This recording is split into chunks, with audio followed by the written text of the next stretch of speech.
Oh, okay, we'll get started. So hello everyone, you're all very welcome to our Women in Research event today with Dr. Terri Givens, who is joining us from America, as you may have guessed. So it's early morning time over there, it's 9 a.m. So thanks for joining us on taking the time out of your morning to join us. Dr. Givens is going to discuss inclusive leadership in academia, and we'll hear about her own unique journey to leadership.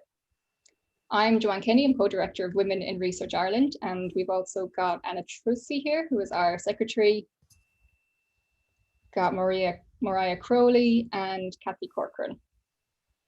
And throughout the event today, please type your questions or comments for Dr. Givens in the chat box and use the hashtags that we provide. That would be really great.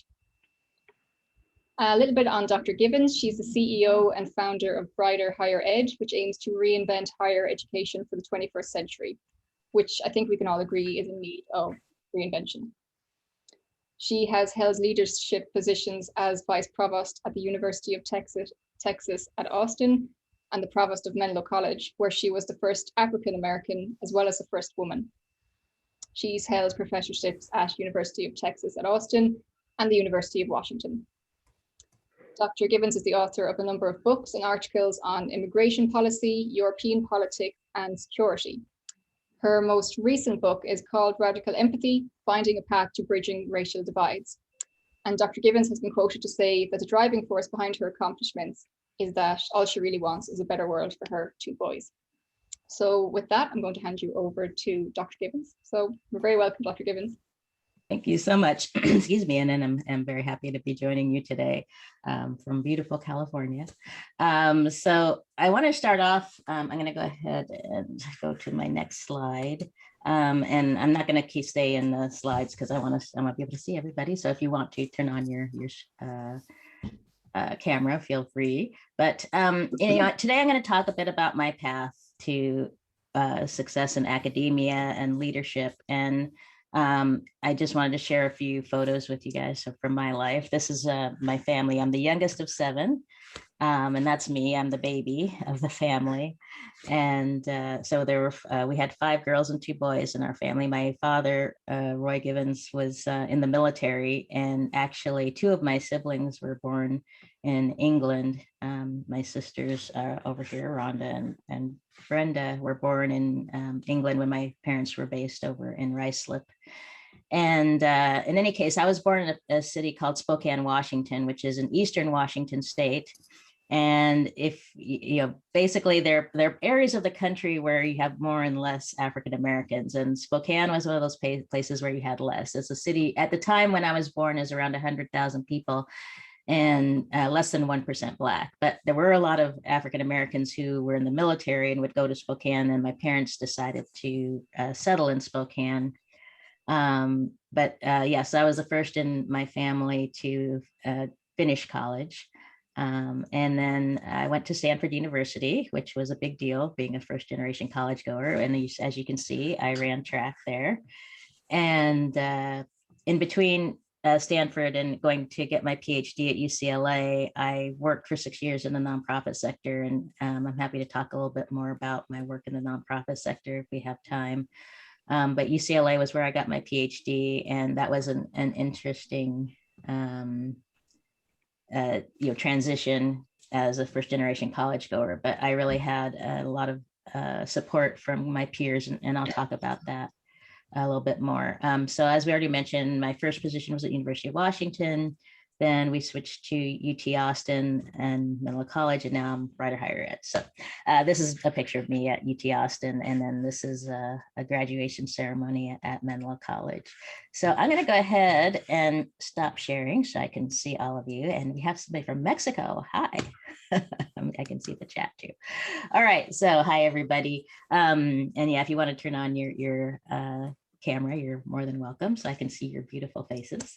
I'm really going to talk about kind of my path, because I think a lot of times for women, we don't have, there's no such thing as a normal path for a woman in higher ed. There's, especially, I'm a political scientist, and political science is a very male dominated field, even to this day. But, leadership was, I think, was always in my blood. Even when I was in, elementary school and junior high and high school, I always wanted to be in, I always ran for student body president and so on. But I was also very much into school. So, I was, especially when I got to high school, I was a straight A student. And I was really fortunate to have some really good mentors when I was in high school who, helped, they helped me as far as, deciding where to go to college. And back then, as I was applying to college in 1982, 83. And and because I wanted to run track and so on, the track coach here in the US, they recruit you. I didn't get a track scholarship or anything. I had a regular scholarship to Stanford, but still it was important to me to be able to do sports. And so I was recruited by the track coach and went to Stanford, but there were people at my high school who also kind of helped with that process. So one of the things I talk about a lot is this idea of mentorship and, being a mentor, being a sponsor. And so when I got to Stanford, the one nice thing about being at a relatively smaller campus was that there was a lot of support from peers. So like I'd lived in a residence hall and my resident assistant, and I had an advising associate. And that was really critical for my success at Stanford. Actually, I'm still friends. Those two people ended up getting married and I'm still very close friends with them. And the reason I emphasize this is because the pipeline for getting women and minorities into academia and into leadership positions starts back in the K through 12. So having that support then, and that's why personally I focus on my community efforts on student success, college success programs for high schoolers here in the area, because that work and mentoring really has to start for us high school. And so anyway, I got through Stanford successfully, but I was very burnt out after 4 years because I had a decent scholarship, but I also had to work a lot to cover the rest of my, finances, room and board, books, etc.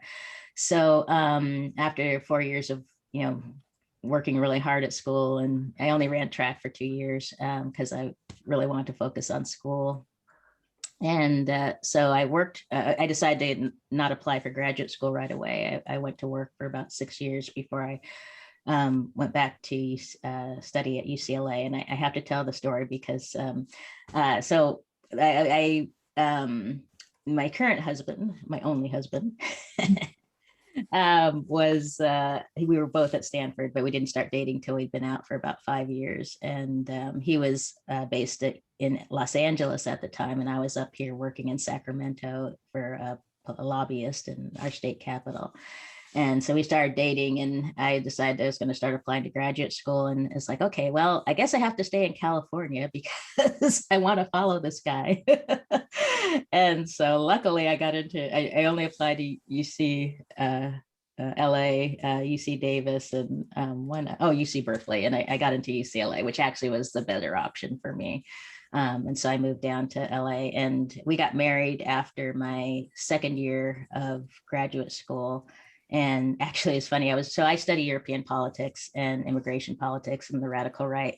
And please feel free to ask questions as we're going along. But I'd studied French all the way through high school and undergrad. And then one of the tips I got from one of my advisors in graduate school was to study German, because if I was going to study Europe, there was a lot of money. The Germans like to pay Americans to come and study Germany. That's the thing. So, there's the German Marshall Fund, there's the German Academic Exchange Service. I mean, there's all the Max Planck Institute. So I got grants from many different German-based organizations when I was a graduate student. And after I finished a project a couple of years ago with the group, about a 5-year project with the Free University of Berlin. And so I've spent a lot of time in Germany as well as in France. But in any case, so we got married in the summer of 1995, and we went on our honeymoon in Europe, very romantic. We spent time in Paris and Italy, bopping around Italy. And so after 3 weeks, my husband came back to the US, and I stayed for another 4 months doing pre-dissertation research in France and Germany. So interesting start to our living life together, but it worked out fine. I spent a lot of time back and forth between Europe and the US. And one of the things people always ask me about is, how do you manage, especially, once I started having children, which my first son was born in 2000 when I was still at University of Washington. And I remember when other women give me advice, don't have children before you get tenure. And I was like, well, I was already 35 years old when I had my first son. And I'm like, I'm not waiting, because by the time, who knows when I'll get tenure. And by that time, I don't know what's gonna, who knows. So anyway, I had my first son in 2000, and then we moved to UT Austin. Well, so that story, my husband and I had the job at University of Washington in Seattle. He was able to get a job in Seattle, but he's an engineer and he does hardware design, and Seattle is more known for software design. So he did get a job there, but when the dot bomb happened in 2002, a lot of companies went out of business, and he lost his job. And so we had to look for a place where we could both work. So we were, and I consider myself incredibly lucky that we haven't ever had a time when we've had to be separated during our careers. So we both were able to get jobs in Austin, Texas. I got the job first because it's a lot harder to get an academic job. And then he was very easily able to get a job. Initially we thought, well, this will be a short-term thing. My family's in Seattle basically, and his family was in California, and we're like out here in Austin, Texas on our own. But we ended up staying for 12 years. Both of our careers took off. My husband's company in Austin, did really well, and he was, doing well in that. And then, my career really took off. So right as soon as I got to UT Austin, they asked me to help start the Center for European Studies. And so then that was something that, it's interesting because, I had just arrived at UT literally and I just had my second son, Brandon, in 2003. And but they had started this initiative. They're like, oh, look, we have a Europeanist and a woman and a Black woman. And I'm not saying that played any factor in it, but it was just, it was really interesting that they tapped me very early on and said, hey, you should come and help us start this. And the nice thing was I had a lot of support from my dean at the time and the provost, Richard LaRiviere and Sheldon Eklund Olson. And, I look at that time period at UT Austin and I've written a lot about this, and not only in my book, but I've done a series of columns over the years on, academic leadership inside higher ed. So I was just looking back at that the other day. And so I say 2003 to 2010 are the golden years because, I got there, I had these great not just mentors, but sponsors, people who actually, supported the Center for European Studies when I started it. And then in 2006, the provost at the time asked me to take on the position of vice provost for undergraduate curriculum. And I eventually took on the international portfolio as well, which was a huge, huge, huge leap. I mean, from going from a center director to being a vice provost, which basically means you're taking on a chunk of the portfolio of the provost or the chief academic officer. And so that meant that, all of a sudden I was running the undergraduate curriculum for one of the biggest institutions in the country. And as I tell people, it was like drinking from a fire hose. But the other side of it was that there were a lot of people who I think, felt some jealousy or discomfort with, this, I wasn't young, but, relatively young looking African-American woman being in this position. And plus, the fact that I was relatively successful at it. I mean, I was only in it for 3 years, but, I started 2 different undergraduate majors and, really moved forward our initiatives on the international front. I have a long list of accomplishments from that time, but I also found that, it's not that it was a hostile environment or anything. It was just not a welcoming environment. So, a lot of the other vice presidents, actually I had a really good relationship with most of the deans, but some of the other vice presidents, including the guy who was the vice president for diversity and inclusion, were not particularly allies.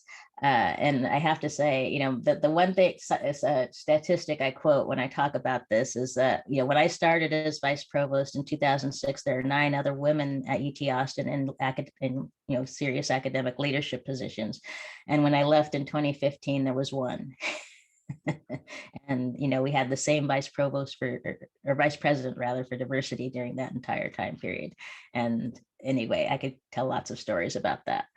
But in any case, after 3 years, I realized I needed to, I had just gotten, actually, I forgot to mention, I had just gotten tenure in 2006 when I took on the vice provost position.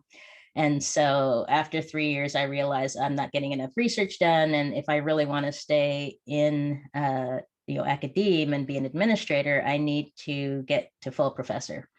So I went back to the faculty, and actually I went back in 2009, 2010. And unfortunately, that was the year my mother had a stroke in 2005, and she was not doing well that year. So I was spending a lot of time going back and forth between Austin and Seattle, where she was living. And then she passed away that summer of 2010. And that was also a time when the university was going through a lot of as you may recall, 2008 to 2010 was not a great time on the economic front. And it hit a little later at UT Austin because of the way our budget processes work. So, in 2008, 2009, we thought we were going to weather the economic downturn pretty well. But by 2010, it was obvious we were going to have some serious cutbacks. But unfortunately, that meant my research budget was cut right at the time when I needed to be, focusing on my research. So luckily, again, my mentors saved the day. The former provost, Sheldon Eklund Olson, stepped in and gave me some financial support so I could continue my research in Europe. And I also got some funding from the LBJ School of Public Affairs and so on. So it's important to have those allies around who can help you when you're in a pinch. But it was very frustrating to me. And actually, I really felt let down by the institution, because here I was, a very prominent scholar on immigration politics. I'd been a vice provost, I'd done incredible, amazing amounts of service to the institution. And, I wasn't getting the support. And, I always, when I talk to my female colleagues, actually, it's, most of the women who got to senior positions in the government department at UT Austin end up leaving because, it's like there's this tier of men who hold these, endowed chairs, and they get all the goodies and only have to teach one class per semester. And, we women are stuck doing all the service, and all, we're the ones who go out and start the centers and, work with the students and, graduate the graduate students and everything. So, I was just like, and then on top of it, even once, I got promoted to full professor, but I knew, because they put all these new requirements, once you get to full, it's like, you're on this hamster wheel. Even though you've gotten to full professor, the expectation is that you're still going to publish every year in the top journals and write your books. And I was like, wait a second, I thought getting to full professor meant that you could take a step back and, really think about your research and, kind of the impact you want to have on the field and so on. So I was just like, this is too much. I just spent the last, 10 years of my life killing myself, and you guys expect me to continue to kill myself. So I'm just not going to do it anymore. So I decided, around 2010, I thought that I might want to get out of academia, and I started exploring, what I wanted to do. I started a company called Take Back the Trail that worked on fitness programs. And I was on like 5 nonprofit boards when I was in Austin, just to kind of learn, more about the nonprofit world, but also just in general, I really like working with nonprofits around fitness and education in general. So in any case, I left UT. I got the job offer at Menlo College 5 years ago, or 6 years ago now. Wow, 6 years ago I got that offer. So my husband's family is here in the Bay Area, and my boys were at that point, they were going to be going into 6th grade, which is middle school here, and 9th grade, which is the first year of high school. And so it was a good time to move, because they were going to have to change schools anyway. So one of the things that is a constant for me is, I'm always thinking about my family, and I feel lucky that I can do that, because I've had the right kinds of jobs where I've been able to, make sure my boys are, not impacted too much by my job. And I've always lived very close to the campuses I work at. Now we live in Menlo Park, which is, I'm 2 miles from the campus. And when we were in Austin, I was like a mile from campus. And when we lived in Washington, I was just a few miles from campus. So I've always really tried hard to, kind of have because, my husband's very, very active and engaged in my boys' lives, but, as women, we're always the primary caregivers. So, my husband and I would trade off dropping the boys off and taking them to school and daycare and all of that. And, when I became vice provost at UT Austin, I also told the provost, my boys were 6 and 3 at the time. I said, look, I have to leave every day at 5:30. I have no choice. I have to go to daycare and school and pick them up. So that was an important thing to keep in mind. And, one of the things I've seen change over my time in academia is that men are becoming much more engaged, family-wise. When I started out in the mid-90s, you're starting to see, more men were having wives that were, working in serious jobs and sometimes making more money than them. And so, I think that changed a lot of the policies, because all of a sudden men needed to have time to, work and deal with their kids and pick them up and drop them off at daycare. And even having daycare, was a big deal. University of Washington didn't have a daycare center on campus, but they had several in the area. So it worked out all right for us. And UT Austin did, but we had to get on the waiting list. And luckily we got off the waiting list so that both of my boys were able to go there.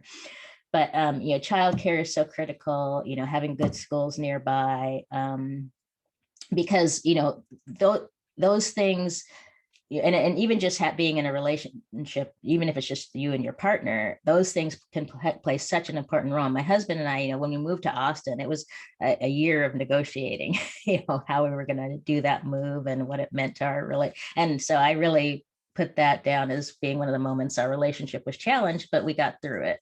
And the important thing was having open lines of communication and making sure, we were both kind of making a sacrifice. I was leaving my family in Seattle. He was leaving his family in California. We were going out where we didn't have any family, but, luckily we were so lucky. We landed in an amazing neighborhood where the families were all, similar to us and had children the same ages. And so our boys, immediately had a group of kids to hang out with, and we had parents who we liked to hang out with. And so I feel like that really made a huge difference in our successful transition to Austin. And that's been pretty true here where we live in Menlo Park, that I'm not as actively engaged in the immediate community as I was when my boys were younger, but it's still nice to have neighbors who are good people and all of that. So in any case, so as I mentioned, when I became vice provost, I talk about how, it was like drinking from a fire hose. So when I knew when I took the provost job at Menlo College that I was going to do it for a few years and then look into doing something different. I'd already kind of tested the waters when I was in Austin. And so I decided to quit that job after 3 years at Menlo College. Was kind of a mess at the time. And I originally thought I'd try to stay for 5 years, but after 3 years, I was done. So I moved on and started out doing some consulting for some companies. But I decided to start Brighter Higher Ed because I realized that there's a big gap between being a faculty member and being an administrator. And we don't do anything for you guys who are in graduate school to help you understand what it means to be. And, the problem is we're all going to run committees. We're all going to have to hopefully deal with, committees are constant, but, hopefully you'll have grad students who are working for you as researchers or you're going to manage people at some point. And we don't teach any of that. And, we don't teach how to teach here in graduate school. So I decided to focus on the leadership side of it in the sense that, every department chair should know something about the finances and how to manage people and, all those different things. I mean, you guys know this. And there was, here in the US, there's a lot of expensive ways to get that training. And but I wanted to do something that was online, accessible, affordable, but also coming from my own experience. What do you need to know to make that transition, whether it's from graduate student to faculty member to department chair to dean?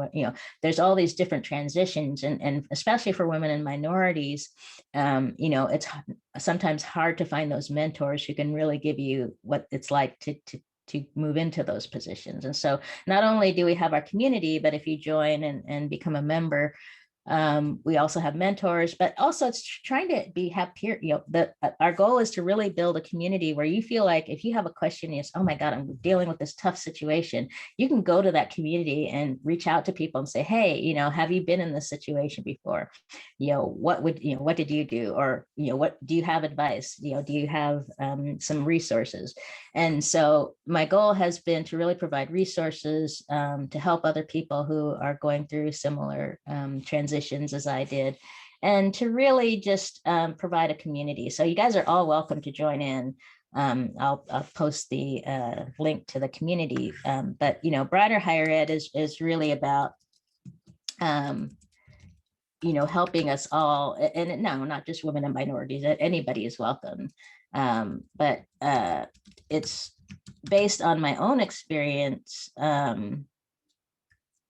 We just don't have enough resources out there for all those of us who are interested and want to learn more about, and here, accreditation is such a huge deal. That was the bane of my existence when I was a provost at Menlo College, was, having to deal with, teaching faculty how to do assessment and setting up the right processes so we know the students are learning what we say they're learning and things like that. And again, these are things you don't learn in graduate school, and we have to teach them as faculty who already have a huge burden of teaching and research and service and all of that. So I wish we would do more in graduate school to help people do that. But I'm going to actually share my screen one more time and just show you guys. I asked them to share this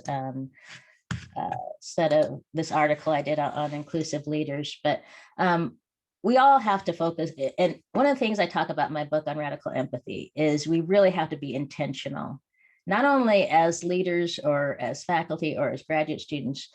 We all have to be intentional in terms of how we think about what it means to lead, what it means to be mentored, what it means to help people move into different positions. And I really like this list of, what it means to be an inclusive leader, but we also have to demand inclusive leadership. I saw you guys are in the process of electing a new provost, and this is your chance to really demand inclusive leadership, because I think one of the things that people don't necessarily understand is it's not just a top-down issue.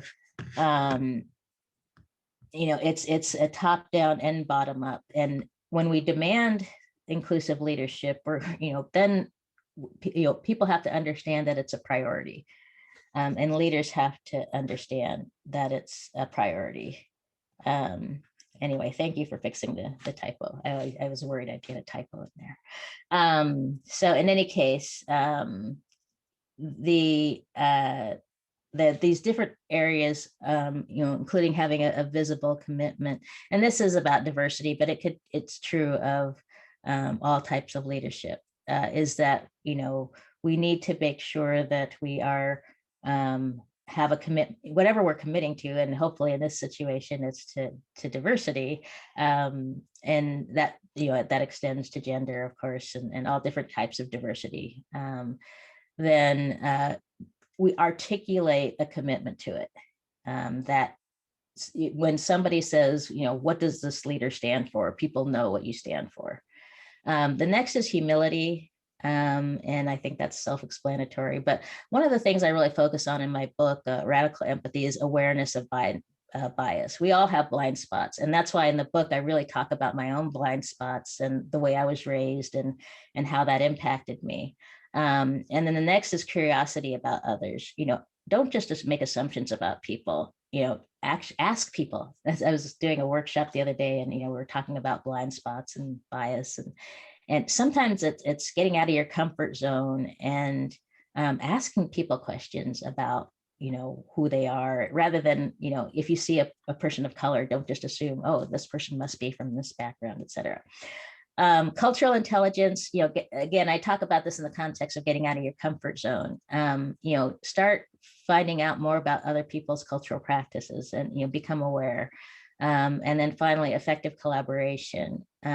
Collaboration is so critical, and that's something I've really focused on throughout my career. And I think, if you ask people kind of what my strengths are as a leader, it's my willingness to collaborate and to break down silos. And I'm not sure what it's like at your institutions, but every institution, even Menlo College is a tiny place, like 800 students. And even at Menlo College, I found that there was a lot of silos. People wanted to, student affairs was over here and the faculty were over here. And, it's like, wait a second, we're all working with the same students. Why are we, siloing ourselves off and not talking to each other? And so when I was and you can imagine at a huge place like UT Austin, that was a huge thing to be able to work across the different silos and to get people talking to each other. So that's another thing to look. I know you guys are, thinking of, who you want for your provost. And that collaborative side is really important, because another thing I'll mention, and besides intentionality, is transparency. And unfortunately in higher ed, there are times when you can't be transparent, to be fair, if it's personnel issues and so on. But one of the things that drives me crazy is when you don't have transparency, people will make things up. We all do it. It's like, you hear something's happening and if there's no transparency, then you just start to fill in the blanks. And so I'm a big proponent of transparency. But I want to leave plenty of time for questions. So I've talked a lot about all the different aspects of my career. And just so you know, right now I'm running Brighter Higher Ed. And I mentioned I work with several nonprofits in the area around college success. Foundation for Our College Education is one of them. And that's a big issue here in the States, because our undergraduate, our high school, I said K through 12 is problematic for a variety of reasons, for around inequality. So trying to help kids from low income backgrounds. But I see a question. Somebody, feedback on strengths.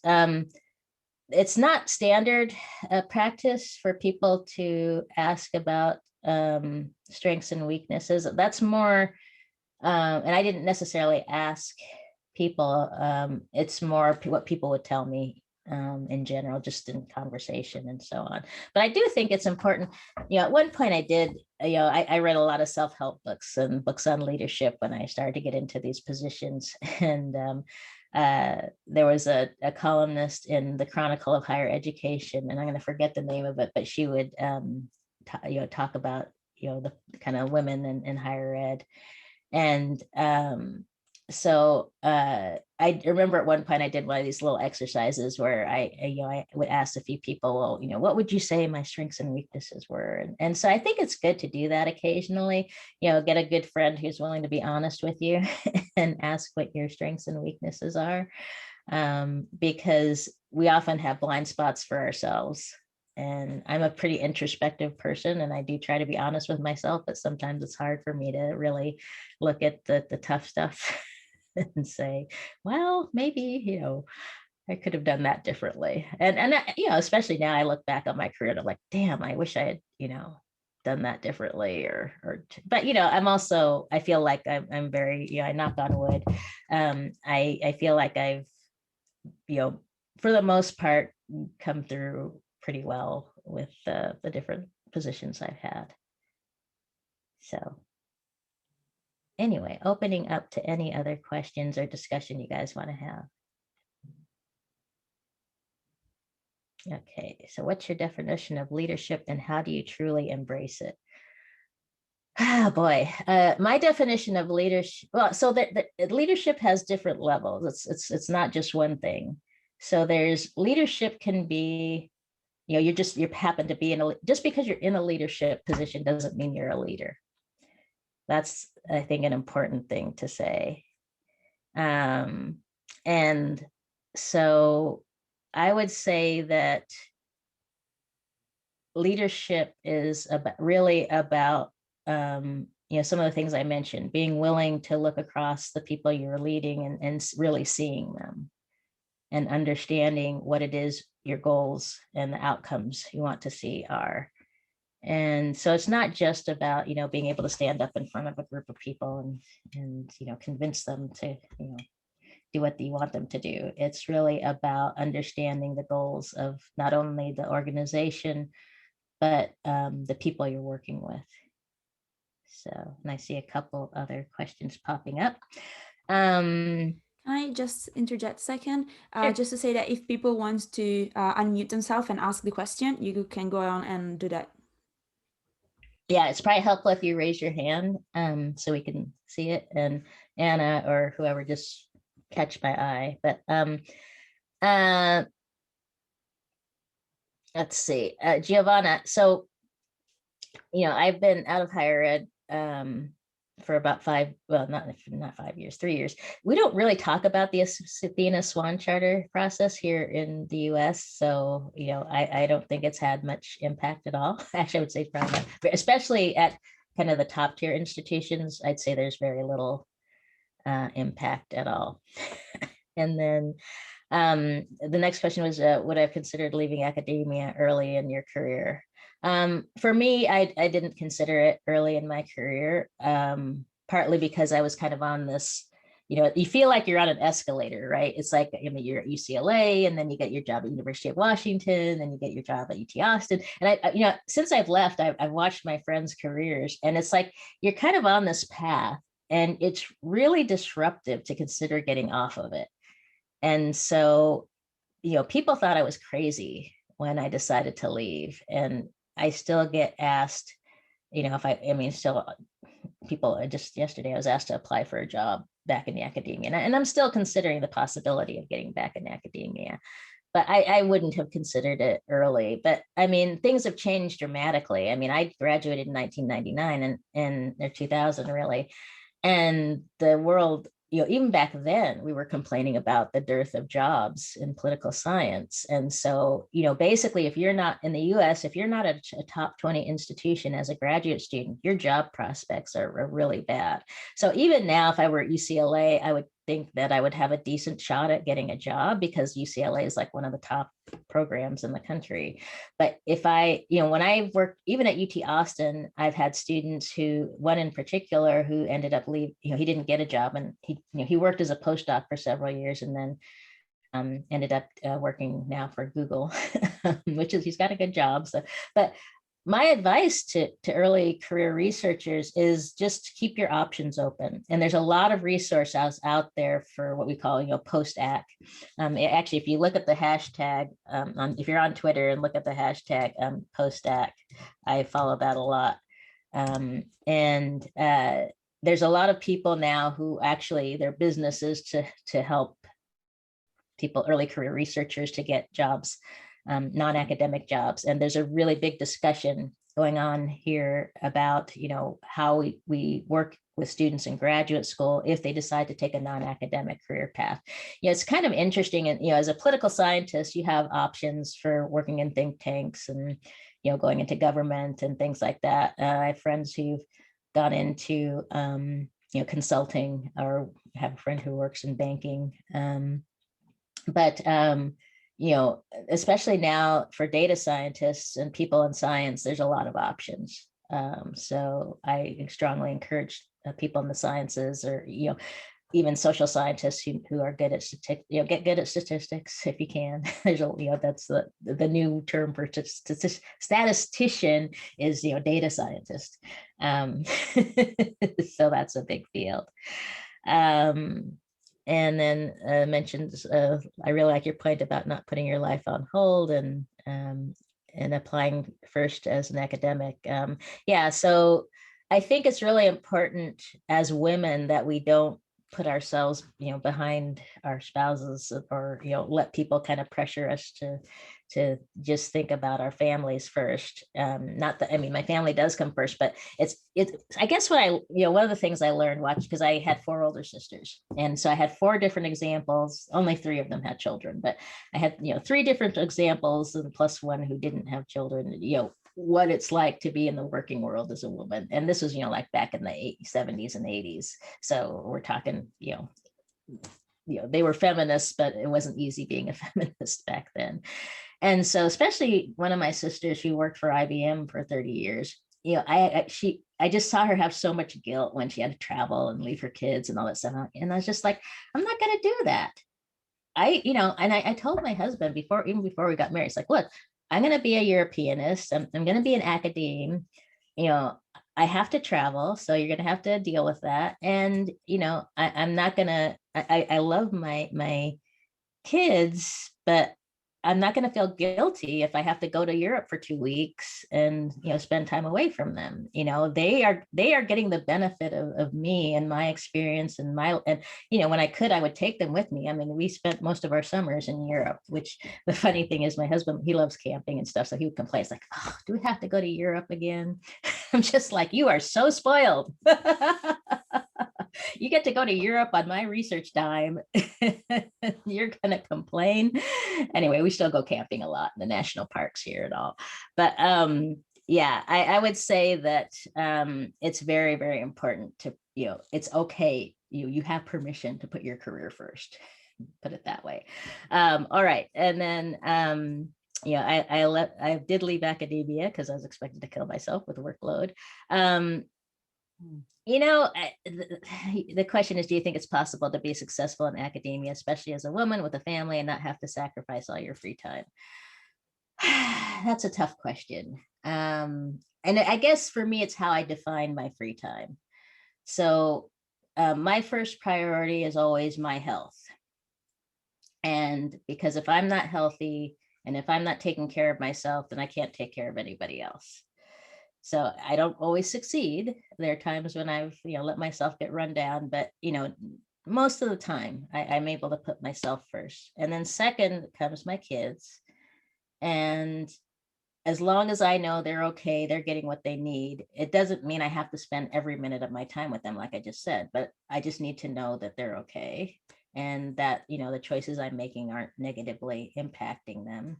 And then, career-wise, I'm a workaholic. I have to admit it. So is my husband, not in the bad sense, but, but the nice thing about being an academic, even, it wasn't when I was in administration, it was harder to do this, but, I would spend, the time that they're in daycare. And I guess I got into a discipline of working when, they were in school or in daycare. And then, that time from like 5 to 9 or 10 in the evening is generally family time. And then my husband and I both tend to work after they go to bed. Of course, now one is not, one's in college and one's in high school and they don't care what we do. So they don't even want to be around us anymore. So we're like, whatever. But, dinner time, I have to say the one time that is sacrosanct in our family is dinner time. And we always eat dinner together. I mean, it's very rare. Some, like Super Bowl, we watched dinner, or we ate dinner in front of the TV. That's a different thing. But, almost every single day of the week, we eat dinner together. And that's our family time. And, usually right after dinner for some, now that they're teenagers or in college, that's all gone. But still, the entire time they were growing up. And, my husband works engineer's hours, so he usually wouldn't get home till 6 or 7 in the evening anyway. But we would always, when he got home, we would have dinner. And then he would usually deal with bedtime and so on. So we would have kind of that trade-off. So, I don't feel like I sacrifice all my free time, but I do work a lot. I work on weekends. I tend to, find time to write on weekends and evenings but I also, I take time off during the, it's not like I'm constantly working. I'll get in 7 or 8 or 9 hours during the day, but it's not like I'm working from 8 in the morning till, 6 or 7 at night. There's kind of, like I'll go for a jog or a walk in the middle of the day to break things up. So for me, I can't do a solid stretch of work like that very easily. I prefer to break it up somewhat. But I do work a lot of hours. That's just the reality of when you're trying to write and run a business. And when I was when I was a faculty, I probably worked, I was going to say I worked more hours when I was a faculty member, but, being an administrator and still being expected to do research and writing is really hard. It's not even being expected to. I wanted to do my research and writing while I was an administrator. So that was really hard. And the next question, how do you know that now is the right time to leave academia? Had an industry interview. Gosh, that's a really tough question. It is a really, really, really tough time in academia. And it's about as bad as it's ever been in terms of jobs and so on. And, you know, one thing I advise people right now is to consider, you know, if you get an industry offer, you know, just keep publishing. And, you know, maybe even one thing that it's possible to do here in the US is to like be a lecturer or take an adjunct position where you teach 1 or 2 classes. And that way you keep your hand in to academe without having to completely, you know, give it up. But to get a real job, but to, you know, to get a job in industry or something, and then to try to continue teaching. And, you know, I'm hoping to you know, for me, an ideal world at this stage of my career would be to be able to, I do want to get back to teaching. So I'm hoping to find an institution where I could teach like 1 class a semester and kind of advise them on the professional development, continue doing brighter higher ed, but, you know, like, you know, working within an institution and around diversity and those kinds of issues. So that's really something that I, you know, would love to do. And so, I mean, if you really do, I mean, it is possible to be in an industry job and do research, and it is possible to be in an industry job and teach. So that's something to keep in mind. And unfortunately, the reality is we're going to see a lot more lecturer positions, adjunct positions, because as institutions move away from tenure, which is happening here, they're going to be hiring more people, unfortunately, on these kind of short-term contracts and so on. So my background's getting wonky. I don't know why, but okay.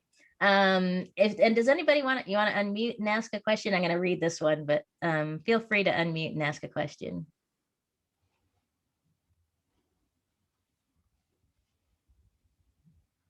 And Pat, if I'm reading your question right now. In STEM academic, oh gosh. Yeah, so STEM is, you know, obviously, well, there's a lot of fields that are bad in terms of recruiting women, and STEM, of course, is worse than some others. But I think there are, you know, quite a few role models out there. So the situation is much better in STEM today than it was when I was in graduate school. And I have to say the situation is very, very slowly but surely getting better. African-American faculty here in the US, we're still only about 4%, and that's been pretty constant over the years. So that's not improving, which is why I would love to dig in and really work on that. But I would say that the STEM fields are getting better, but we always need to do more. So, and I think, you know, there's a lot of burden on the women who are in the STEM fields who have faculty positions right now because they have to do so much mentoring. And so we have to make sure that it's not just dependent on the women in the STEM fields. Men, we need allies. We need men in this. I say this across the board. White men need to do more. Okay, you white men out there, do more. You know, take up and you know, the interesting thing for me is that's, if I look at my mentors, they were all white men. I mean, I have friends I have women friends and women who you know, helped me along the way, but you know, the serious mentors and sponsors were all white men. So they're out there, and they need to do more. In any case, yeah, go ahead. Hand up, and Catherine has her hand up. So maybe would you like to unmute Rosemary? Hi, Terri. Thanks for the great talk. And I just wanted to ask you a question about, like, is it possible, you said like you can do teaching and be in both worlds, but is it possible to be in academia and do only research and not teach but have good career progression? Is that possible? That's hard to do, I have to say. You know, it's and I think it's gonna get harder to do that. I think that the trends are going in such a way that we're probably going to see that path to be more difficult than it is now, even because of the direction that the economics of higher ed are going. So unfortunately, well, that's just my prognosis right now, but I could be wrong. I hope I'm wrong. But in any case, my advice there is to, I mean, it's, really, just take some time to figure out what it is you really are passionate about.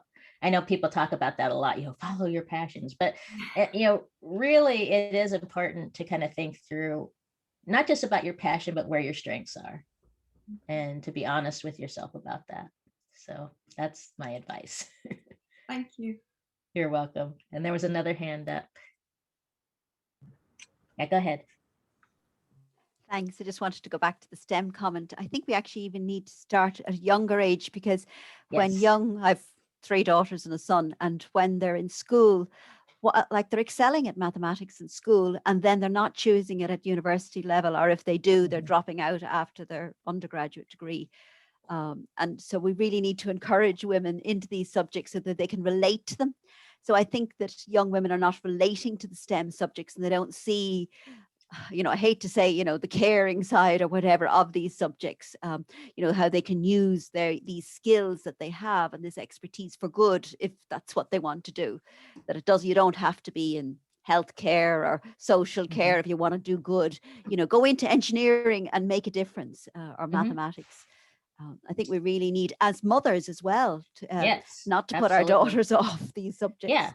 Yeah. Oh, I agree completely, because I was, especially in high school, I was pretty much a straight A student, and so I was obviously doing well in math and science. But and to be fair, I mean, I love political science and the social sciences, and I did quantitative methods when I was in graduate school. But it's so funny. When I watched the movie Black Panther, it's like, if I had seen that movie when I was a girl, I would become a mechanical engineer. Because that was just such an impressive, role model to have Shiri, who was the one doing all the engineering and designing all these amazing things. And, people say all the time, you have to be able to see yourself in that role. And I seriously would have taken a different career path if I had seen that when I was younger, or I would have at least tried. I might have decided I didn't like it and still gone to political science, but at least I would have given it a shot. I never took an engineering class, it's kind of ridiculous. Yeah. Yeah. I wanted my youngest daughter, to do engineering, but she did politics. But I'm making her do economics. Good. Make sure she Thank takes you. lots of, yeah, really I was gonna say, enjoying. make sure she takes lots of statistics. Absolutely. Really enjoying, and you're very relatable. Your experience, I think a lot of women can relate to different aspects of your experience. Thank you for sharing that. Thanks. Were there any other questions out there? Would you like to unmute, Shuri?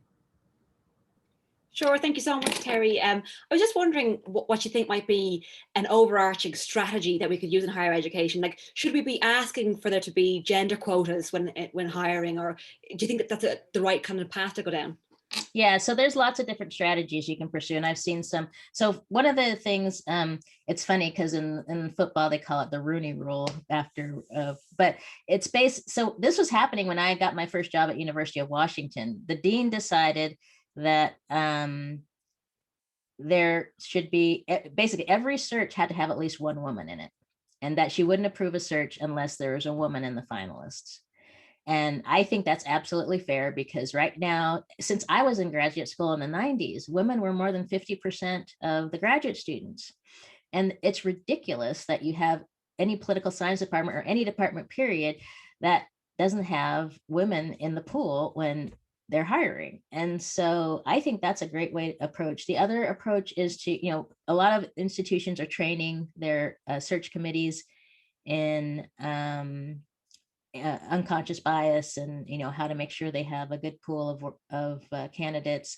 Other strategies include basically working. So in political science, for a long time, we've had a program for undergraduates who are interested in political science in graduate school, a summer program, and that's been pretty successful in terms of getting more. So when we're talking about the pipeline, starting, as somebody mentioned, we need to start earlier. And that's absolutely true. We have to identify students in the pipeline when they're still in, at least high school. And then, but in undergraduate, we can also be nurturing students. And so like when I was at UT Austin, I had a Black male student who was thinking about graduate school, and I really helped him in his last year and got him into the graduate program and supported him, and now he's a tenured professor, and those kinds of stories, that's just, but if every faculty member did something like that, mentored a female or a minority student and got them through the process, that would just make such a huge difference. And, that's why I say, we need more white men to step up and take the time to do this work.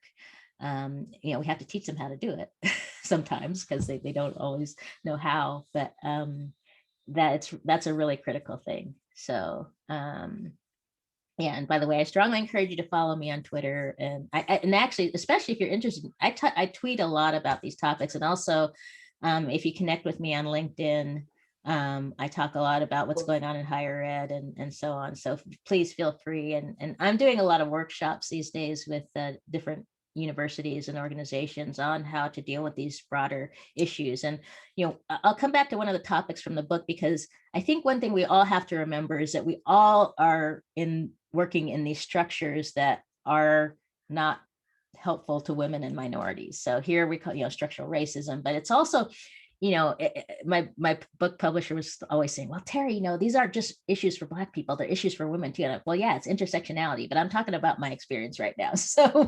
yes, intersectionality is critical. But on the other hand, we have to make understand that we have to tackle these issues as broader structural issues. There are things in academia that make it harder for women and minorities to be successful. And we have to start attacking those things and changing them so that everybody has equal access. When I was in graduate school, I remember thinking all the time, this is a system that was designed for a single male who had a wife at home, taking care of the kids and typing up his manuscripts. and this is not a world designed for me. And there's a hand up. And clapping, yes. Good. I'll go to Sharon's question. Any suggestions for practical structures that can be put in place to better support mothers who often have children during the critical tenure track moments? Yeah, this is huge. And having, well, first of all, time off, is critical. And I was lucky that, in the end, I didn't really need it, but I was able to take time off the tenure clock when I had both of my boys. But the most critical thing for me was childcare, and having really good, and not just childcare, but good childcare, and having it close by so I didn't have to drive really far. But I think that, and sometimes it seems unfair that women who have children, get that time off and have access to childcare when, people who are single or don't have kids, what kind of benefit do they get? But, that's, it's hard to balance out those things. But I do think we need to put in structures in place that, if nothing else, basically make it neutral, that if you have a child, it's not going to negatively impact you. And I think, like I said, for me, childcare was absolutely, but I was also very lucky. I had a sister who was actually with both boys, took care of my son in his first year, because I didn't feel very comfortable putting him in a childcare situation when he was like 3 or 4 months old. I wanted to wait until he was at least a year old. So providing some kind of help or support so that, but again, I kind of feel like that's coming from a place of privilege, especially here in the US, because our childcare situation is so horrific. So in any case, it's really hard to find the balance there. So we're coming up to 6 o'clock. Would you like to, if anyone else has any pressing questions they'd like to ask, you can unmute now and ask Terri. No? Last chance. Okay, as Catherine Komisky mentioned, Terri, you were very relatable. We can all relate to your story. And, you have demonstrated to us that, you know, it is possible to rise to the top in a leadership position, and, you know, you've helped us to see that, you know, to see ourselves potentially in those positions if that's something we choose. So thank you for sharing your story with us today. It's really, I think it's really made a difference for everyone. Thank you. It was really nice to see everybody. Thanks for being here. And yeah, I hope I get to come back again sometime. Yay. Bye, everyone. Bye. Bye. Thank you. Thanks so much, Terri. You're very welcome. Thank you. Thank you, Terri. It was lovely. Yes, I enjoyed it. Thanks, Terri. It was great. Thank you. Thank Sure. you. Thanks for all your Bye. great questions. Thank you, Terri. Thank you. Bye. Bye. Following you now on Twitter, so Yay. great. Say hello. I will. Thanks very much. You're welcome. Cheers. And if you want to hang around for a couple minutes, I'm still here. They don't have to shut down. I hope they don't have to shut off the Zoom. No, we'll stay. Stop recording, but we can hang on. Yeah. Yeah.